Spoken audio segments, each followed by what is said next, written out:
Hi, it's Trisha again with Basics with the Petersons, and we just wanted to show you what a crazy weekend we're having here in Western Oregon. We've had an ice storm. It's February 13th today, and we made it through the night. We heard trees just going down. It's been crazy, but some of you have asked if you can see Tim's tractor in action, and today you're going to get to see our tractor in action. We lost a bunch of trees last night. We don't have any power. We lost a power line or two. And I'm going to show you some of the things that we have to clean up. So here are a couple of the parts of our trees that came down right below our house or by our fifth wheel. This brought down one of our power lines last night. And so we lost part of our leg of power partway through the night, and Tim's going to start down here so that when the electrical company can come, they can get this started and hopefully get us back going.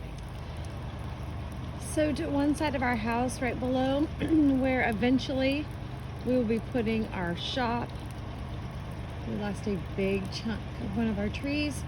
Just missed the area where Tim keeps his tractor and his implements. But we are lucky because that branch came down, that portion of that tree came down just to the side. We'll get that cleaned up, and didn't hit anything, which is fabulous. So here you can see that we are removing some of the oak logs that are in the middle of the road. Most of the trees that we ended up dealing with were, majority of them were pretty good sizable oak trees. There was some Douglas firs in there that were a little bit smaller. We had some top of the trees break off and fall for Douglas firs, but majority of them were oaks that we ended up dealing with. One of the things that we were just going to tell you, so we have about a 3/4 to 1 mile road that goes through our property as an easement up to our neighbors. And so our goal, we knew the night before on Friday night that there was at least one tree down. We always try to keep that road completely clear and everything, so that if there's an emergency that they have a way out and it's safe and everything for them.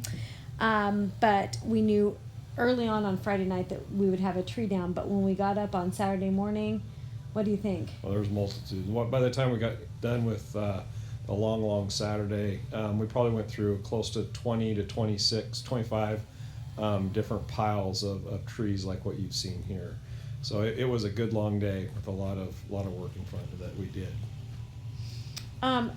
So Tim, I will say his tractor was amazing. What features of your tractor? I'll tell you. You can see that I used the grapple on it.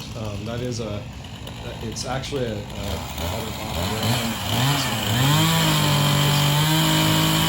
expensive to buy as grapples go. But it's made for a skid steer. It's got the skid steer attachment on it, and it's a very heavy grapple. Size of it. I really do like the two different gripping teeth on it on both sides, because they function at two different levels. But it has been very, very useful. We have used it tons and tons on that. Along with that, yes, the chainsaw that I have is a Stihl. It's a Stihl MS251c, which is a fairly small saw. But surprisingly enough, I use it on everything, whether it be limbing. Also, I've used it on, it's got an 18-inch bar on it. I use it on the regular, pretty good size oak logs, which are a hardwood that sometimes can be very difficult to, or more difficult to cut through. But all these trees that basically took care of it.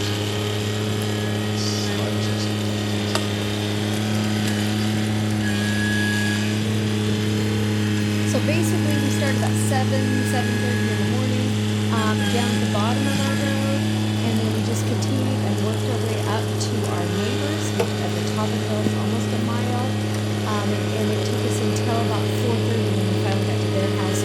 And that made, we weren't just trying to make the road pretty, we were just trying to give access. And so it took that long.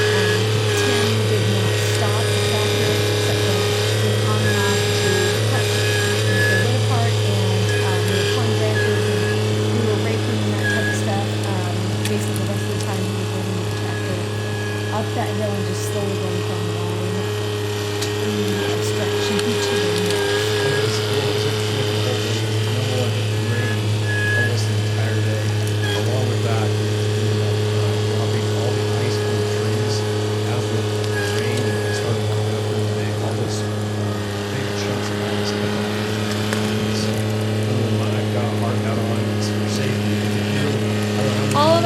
hard hats.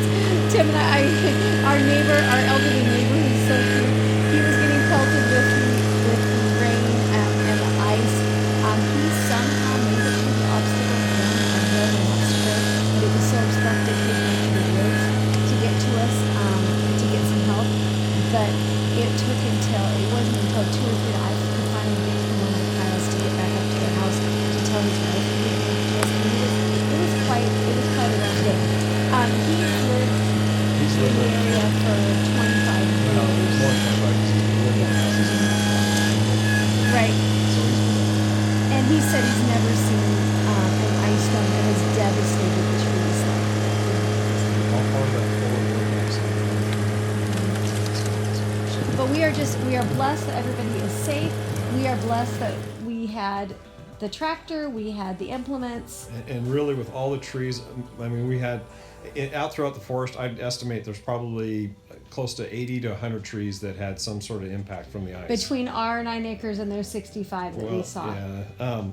No. That's even just on our just on our 9. property and so forth. But the wonderful thing with the whole situation is that nothing really damaged our fifth wheel, our home, or anything like that. So we were very blessed from that perspective. So with the wood, what are your plans? We're planning on cutting them into rounds, splitting them all, and then we're going to end up turning them into firewood. We are very blessed with everything we have.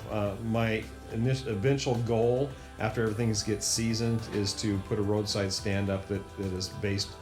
People get them based on pickup bundles and groups of wood based on donations.